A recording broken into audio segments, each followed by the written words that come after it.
todos os animais, os elefantes são reconhecidos como um dos grupos de famílias mais unidos entre si. Frequentemente pode-se ver elefantes se reunindo para resgatar um filhote em apuros ou mesmo um outro integrante adulto daquela família. Eles entendem que a força vem da união e do cuidado mútuo. Assim também Deus deseja que nos ajudar, mas Ele espera que sejamos verdadeiramente parte de sua família. Nesse vídeo vamos descobrir como atrair seu favor para nossas vidas e contar com seu poder.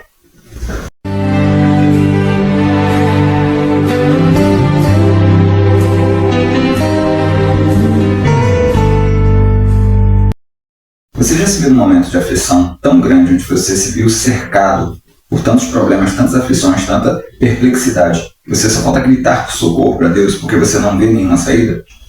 De repente você está até vivendo um momento como esse.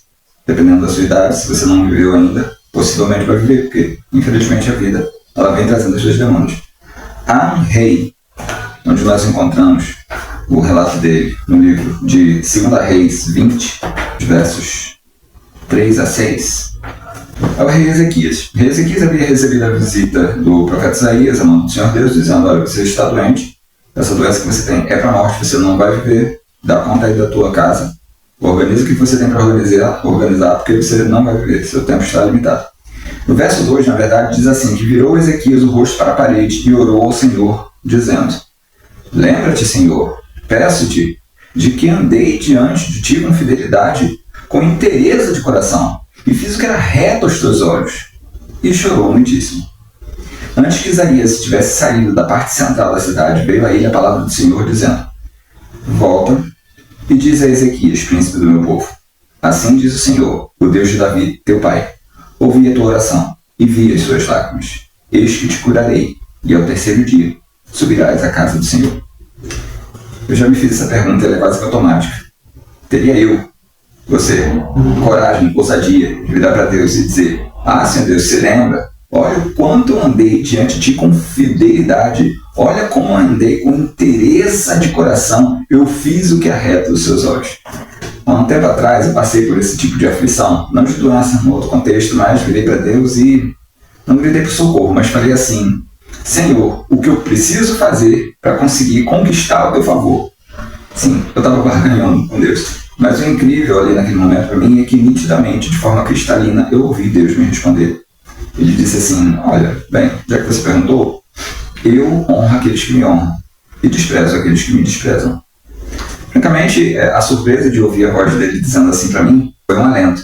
Mas eu me lembrei também que no livro de João, no capítulo 9, é sobre um cego de nascença que Jesus havia curado num dia de sábado. Por ter sido criado num dia de sábado, os fariseus não viram isso com bons olhos. Na cabeça deles, bom, se ele esperou até hoje para ser curado, por que não vem amanhã então, logo no primeiro dia? Por que não vem no domingo? Por que tem que curar justamente no dia de sábado? E o verso 24 diz assim: chamaram pela segunda vez o homem que fora cego e disseram: dá glória a Deus, nós sabemos que esse homem é pecador, se referindo a Jesus. O cego então retrucou: se ele é pecador, não sei. Uma coisa eu sei, eu era cego e agora vejo. Agora é interessante que, enquanto os judeus estavam afirmando aqui que Jesus era pecador, né, logo abaixo, de certo modo, o cego ele concorda com os fariseus e diz assim: sabemos que Deus não atende pecadores. Bom, nisso nós concordamos. Mas, pelo contrário, se alguém teme a Deus e pratica a sua vontade, esse atende. Então, se a gente pensar um pouco, Jesus, na verdade, não havia transgredido o sábado.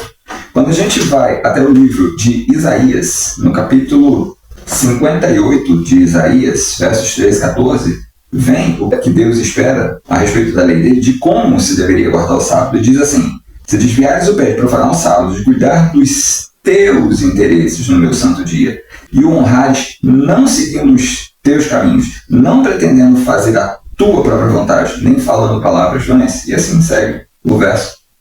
Na verdade, Jesus não havia transgredido o sábado. Ele não estava fazendo nenhum tipo de trabalho secular. Na verdade, no Novo Testamento também, em algum outro verso, vou ver se eu deixo aqui ao lado, porque eu não estou lembrando agora, Jesus ele declara também que é lícito aos sábados fazer o bem. Então, na verdade, Jesus não havia transgredido, Jesus não estava pecando, Jesus estava guardando a lei e, ao mesmo tempo, fazendo aquilo que ele veio com missão, que era também trazer cura para as outras pessoas. Sendo que antes de dar continuidade aqui no nosso raciocínio, eu quero fazer um combinado com você que eu faço sempre em cada vídeo meu. Eu vou lhe pedir para fazer o seguinte acordo. Você clica agora no like e você acompanha o vídeo até o final. Se de tudo que eu disser aqui nada fizer sentido, nada se aproveitar, aí no final do vídeo, aí você clica no dislike. Porque corre o risco de você assistir o vídeo, até o final do vídeo você dizer, realmente, isso e aquilo fez sentido. E você se empolgar e embora esquecer de curtir, não clicar no like, que é a forma de valorizar esse vídeo que eu estou fazendo. Então, clica no like, se não gostar, você clica no dislike, tá do seu direito. Vamos voltar pro vídeo? Lá em Malaquias, no capítulo 2, no verso 13, na Nova Versão Internacional, o Senhor Deus ele fala assim: vocês enchem o altar de lágrimas, o altar do Senhor de lágrimas, choram, gemem, porque ele já não dá mais atenção às suas ofertas, nem as acerca da sua mão com prazer. Lendo o capítulo, a gente consegue entender que a queixa que Deus está tendo daqueles homens que levam a oferta para ali, e ele não está nem aí para aquelas ofertas, não me interessa, estou me lixando. Tanto para a oferta, estou me lixando por conta dos seus shows, eles não me abalam.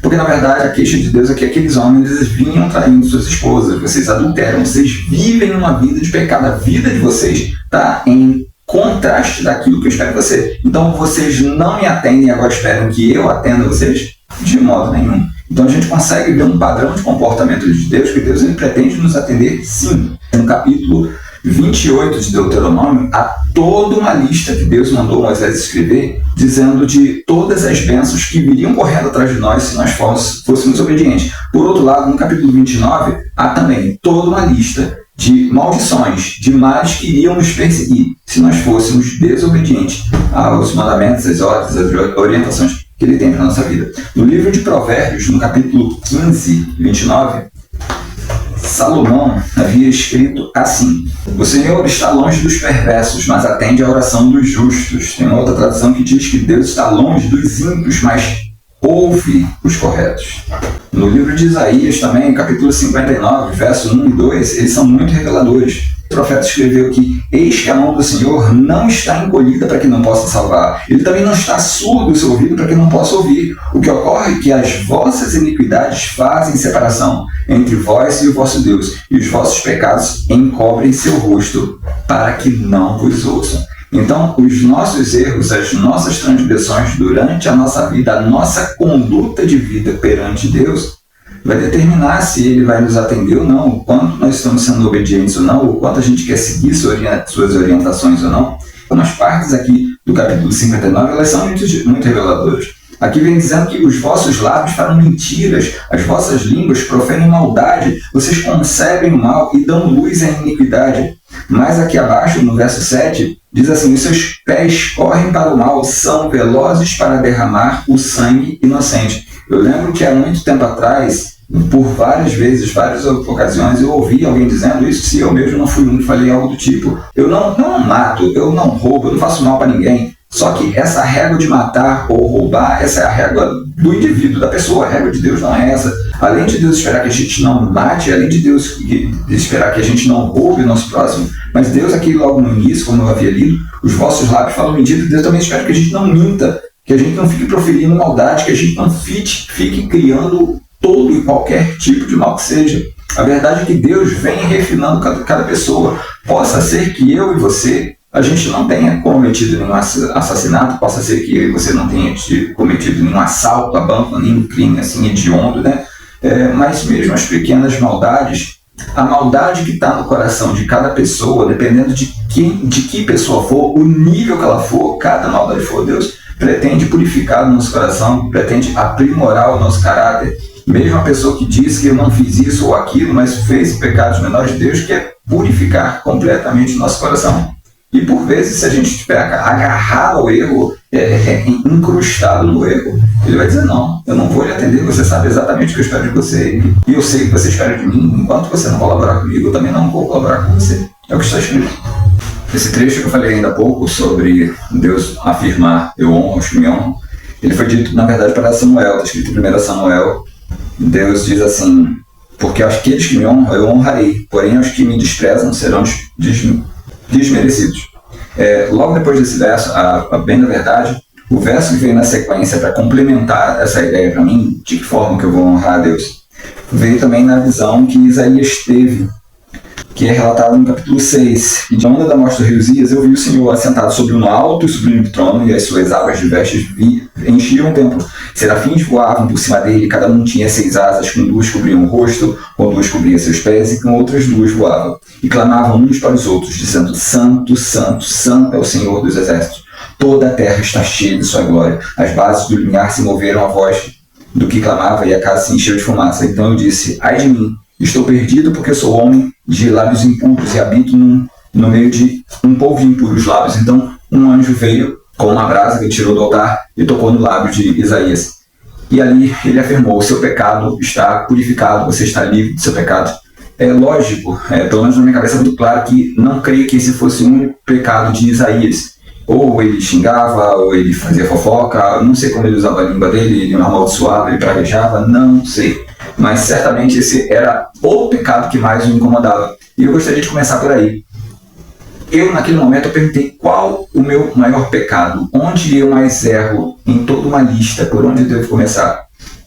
Eu ouvi uma vez, certa ocasião, a história de um homem que queria aprender a jogar golfe, e ele estava desistindo de jogar golfe, porque era um jogo muito complicado, porque o treinador, a pessoa que estava capacitando ele, tinha muitas regras e era muito difícil largar isso para lá. Mas ele trocou de professor. E esse professor virou para ele e disse: olha, o único movimento que você precisa fazer é esse aqui. Aí ele disse: somente esse, só. Tem muita coisa ainda para você aprender, mas eu preciso muito que você pratique esse movimento assim. A partir do momento que você praticar esse movimento aqui, aí você vai conseguir passar para os outros níveis daquilo que eu tenho para te ensinar. E ele disse que a partir desse primeiro movimento, a partida dele, os jogos dele já ficaram muito melhores a partir de um único movimento. Então, o que eu quero trazer para cá é: de que modo eu posso honrar a Deus? De que modo você pode honrar a Deus? O que está lhe separando de Deus hoje? O que lhe incomoda hoje? Pega esse único pecado mais grave, escolhe um. Começa pelo mais fácil, talvez. Trate o seu pecado onde você está mais agarrado. Refine, trate. Comece a dar atenção através de oração, através de jejum. Jejum é muito poderoso. Eu tenho um vídeo aqui no canal tratando sobre o jejum para eliminar o pecado da nossa vida. Todas as vezes que eu me concentrei para eliminar um mal da minha vida, um pecado, uma demanda que eu tinha, que precisava da ajuda de Deus, o jejum foi uma gasolina aditivada que eu usei, foi um super poder que Deus nos concedeu para que a gente alcançasse grandes coisas. Eu recomendo profundamente que você faça uso do jejum para combater os seus pecados. Seu pecado pode ser qualquer um, assim como o meu pode ser qualquer um. Escolhe um, aquele que mais te aflige, e trabalha em cima desse maior pecado.